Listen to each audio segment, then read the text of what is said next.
Our story begins 3,000 years ago, about 1,100 years before Jesus, with a man by the name of Eli Melech. His name means, "My God is King." Eli Melech lived in Bethlehem with his wife Naomi and his two sons, Mahlon and Chilion. They owned a farm there. Bethlehem. The name means house of bread. But there was no bread in Bethlehem at that time. There was a famine. The farms bore no crops. People were going hungry. They were starving. And just to show you how desperate things were, Eli Melech made the decision to actually leave Israel and go to where they could find food. They went to Moab. Moab was a long-standing enemy of the Israelites, just so you know. And so they sojourned in enemy territory in order to find food. Sadly, not long after they got to Moab, Eli Melech died, leaving Naomi a widow with her two sons, Mahlon and Chilion. The two boys married Moabite women. They were in Moab. And they stayed there for about 10 years. The two Moabite women they married, one was by the name of Orpah and the other named Ruth. After 10 years of sojourning in the enemy territory of Moab, further tragedy struck. Both Mahlon and Chilion died. It's hard to imagine if you were Naomi. You leave your people, you leave your land, you leave your farm, you leave all that you know, you go to an enemy land, you lose your husband. And then you lose your two sons, and your family is now completely cut off.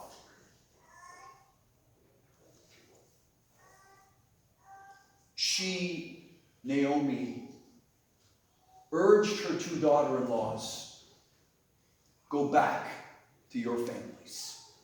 Go back to your families, find another husband there with them, and start a new life. Her one daughter-in-law, Orpah, listened to her. She returned back to her family in Moab. Naomi was going on her way back to Bethlehem, back to the only family she knew. But her one daughter-in-law, Ruth, refused to leave her. And we see these beautiful words from Ruth to her mother-in-law. Look at these words in chapter 1, verse 16 17. But Ruth replied, "Don't urge me to leave you or to turn back from you. Where you go, I will go. And where you stay, I will stay. Your people will be my people, and your God my God. Where you die, I will die. And there I will be buried. May the Lord deal with me, be it ever so severely, if anything but death separates you and me." This is an incredible sacrifice that Ruth makes. Here is an aging mother-in-law who's going to go back to her people, and Ruth essentially says to her, "I'm going to give the rest of my life to you for as long as you live. I will take care of you. I will make sure you are provided for. I will stay by your side. I will not leave you. And in fact, your people will become my people. I will leave my people. I will leave my gods. I will follow the Lord your God. And I make an oath to the Lord your God that I will stay with you, and nothing but death will part us."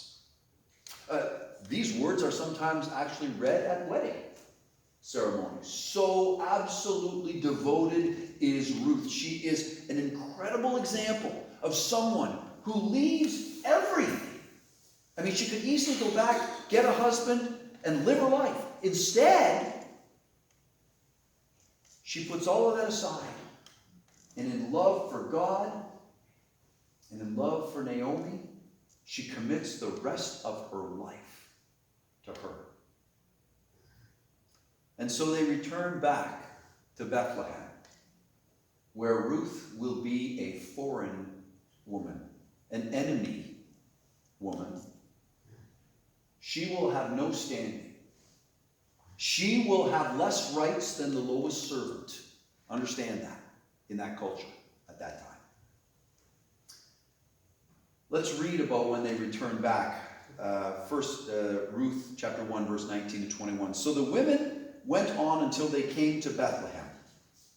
When they arrived in Bethlehem, the whole town was stirred because of them. And the women exclaimed, "Can this be Naomi?" "Don't call me Naomi," she told them.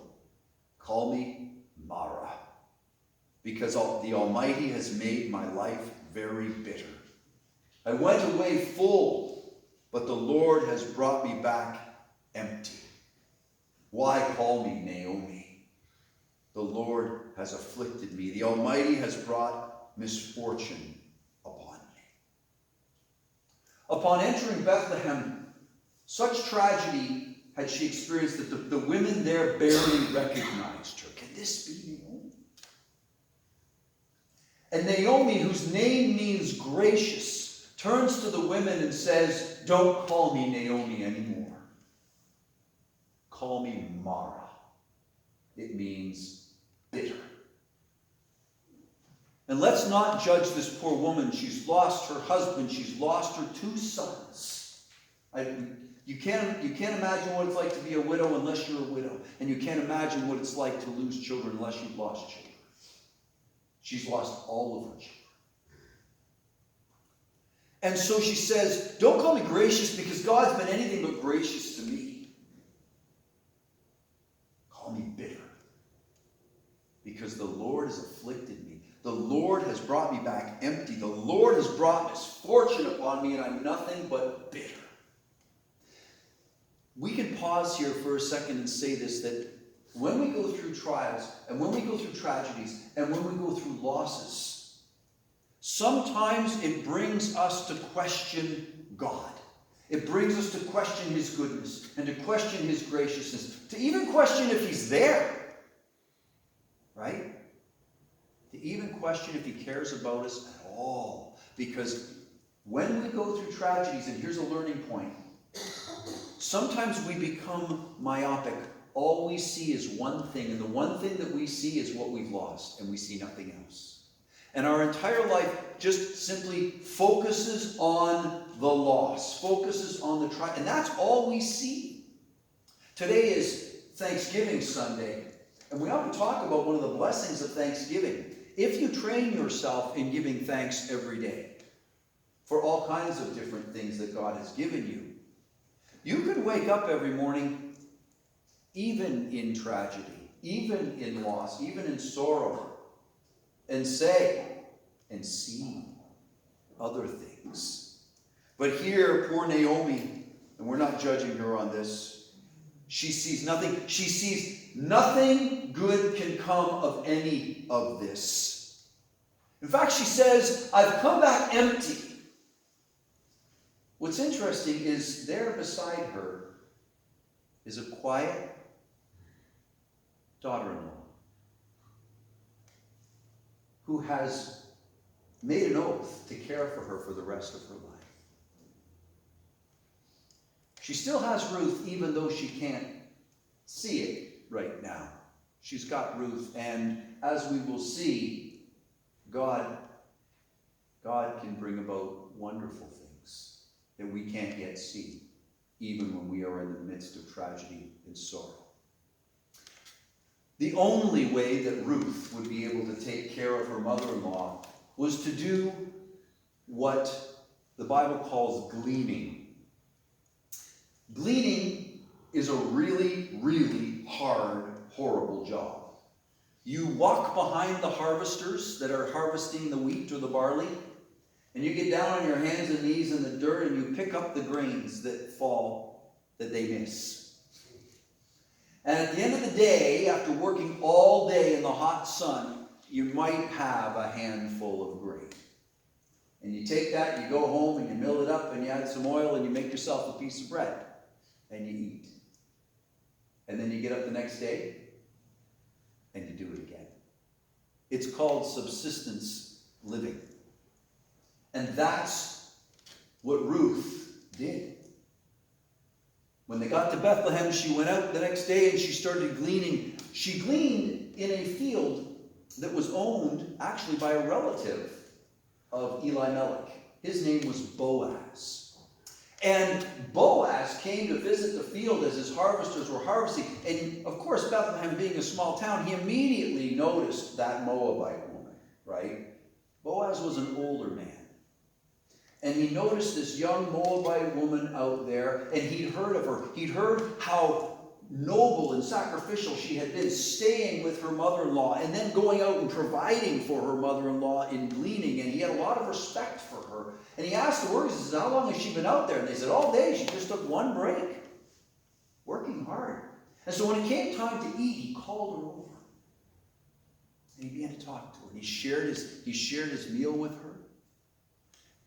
And he told her how much he respected what she had done.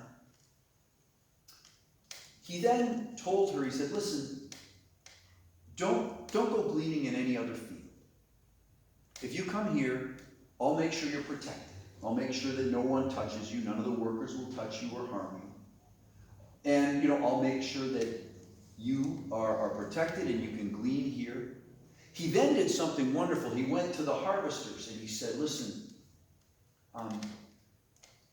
when you're harvesting, drop a little more for her so she can bring a little bit more back. And if she wants water, let her drink out of the well. It's there that you guys get the water from. And so she went back that day. She had a little bit more than what you would normally expect.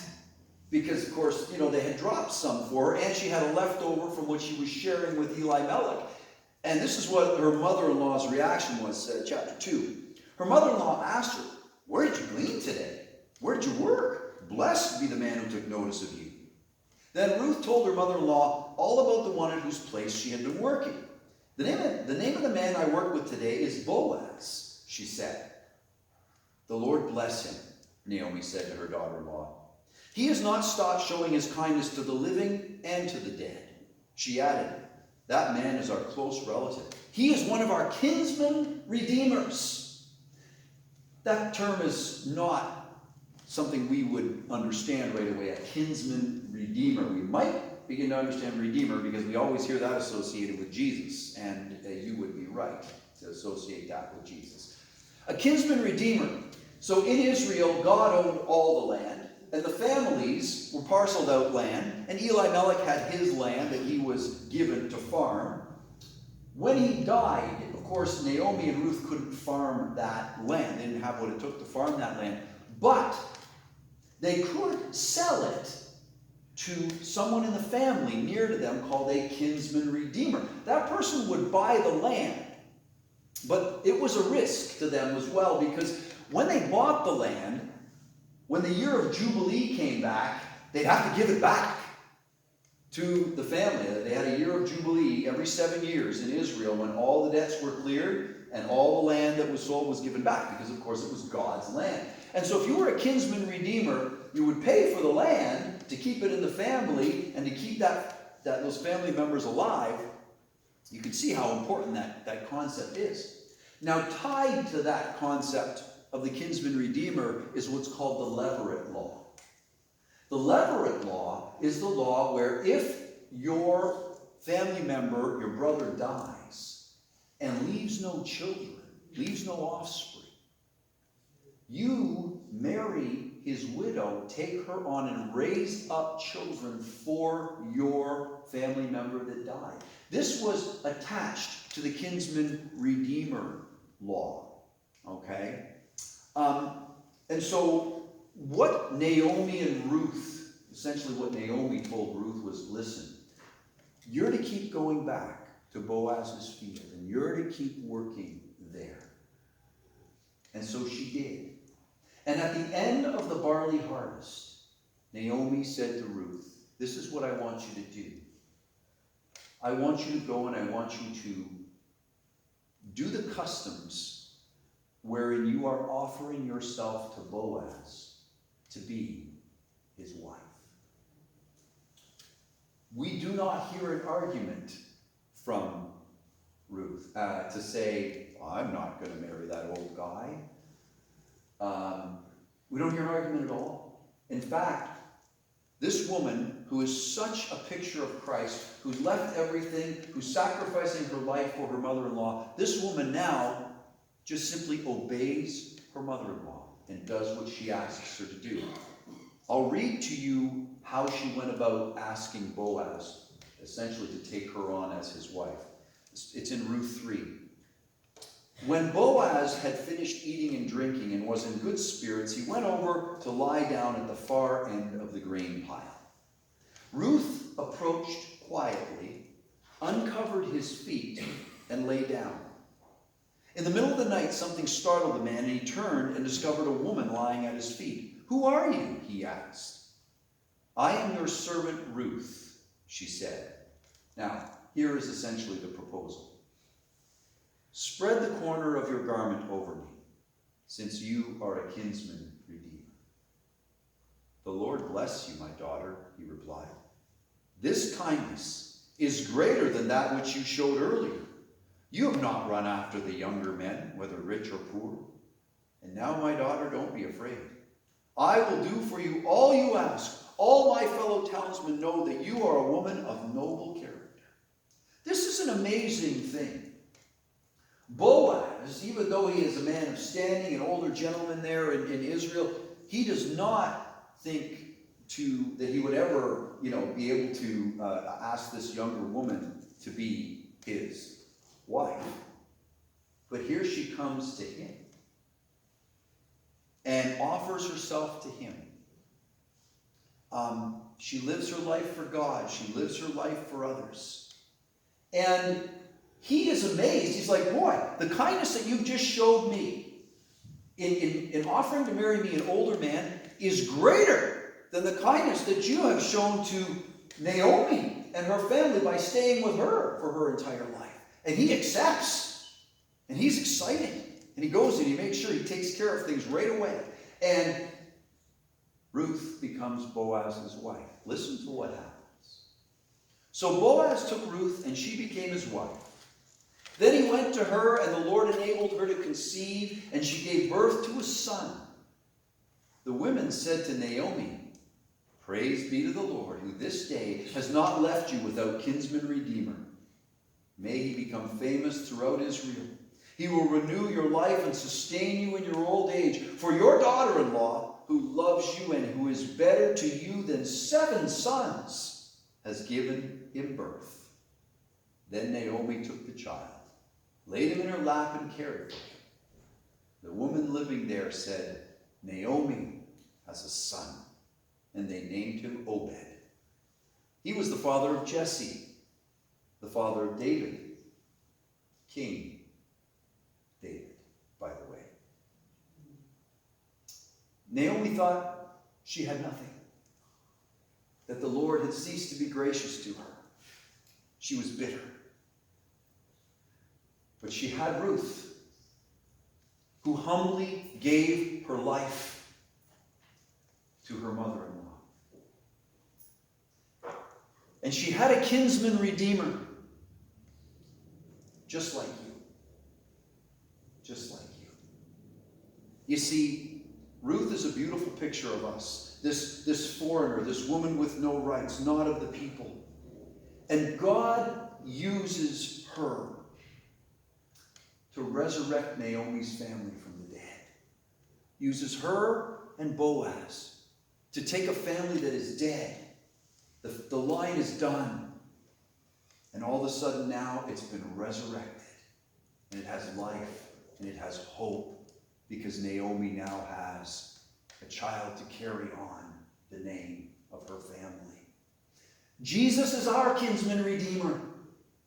He gave his life for us. He lived his life for us. Think about this. He comes from heaven and he lives his whole life for you here on earth. Comes to earth and lives his life so that you can be a child of God. So that you can be one of the kingdom of God. And then he gives his life on the cross so that you and I can spend eternity with God, forgiven and holy in his sight. In fact, what's interesting is when St. Paul talks about our salvation, he sort of compares it to us not having a people, not being part of the people of God, to then becoming part of the people of God. We can almost see this in Ruth, how she's not part of the people of God, and then she actually becomes not only part of the people of God, but part of the line that brings Jesus into the world.